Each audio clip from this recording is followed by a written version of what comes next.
These cubes, they're no ordinary building blocks. They're built to collapse, expand, and change shapes infinitely. And they're called ghost cubes. This is Erik Aalborg, the inventor behind them.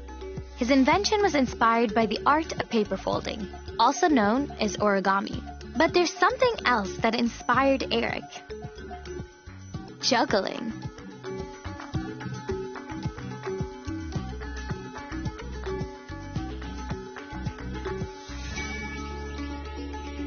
As a professional juggler and performer, he wanted to add something special to his usual routines.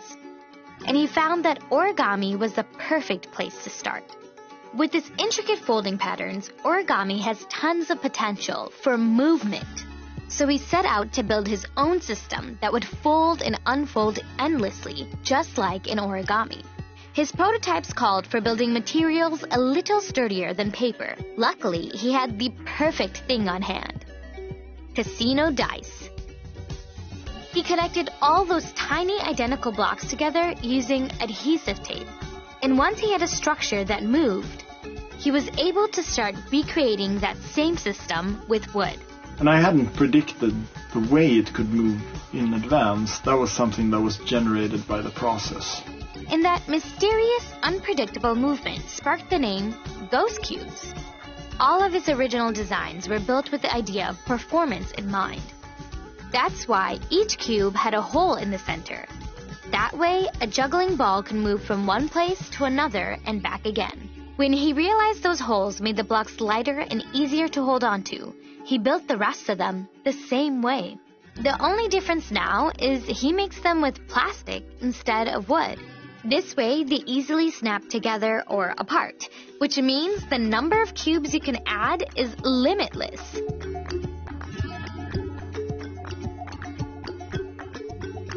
Lately, you can find Erik traveling around the world performing with ghost cubes. And he's been crowdfunding his system so he can one day produce them on a much larger scale.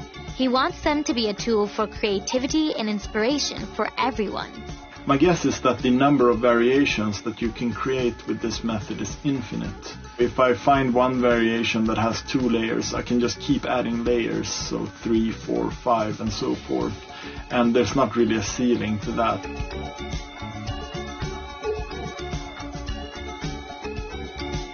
What would you build with these blocks?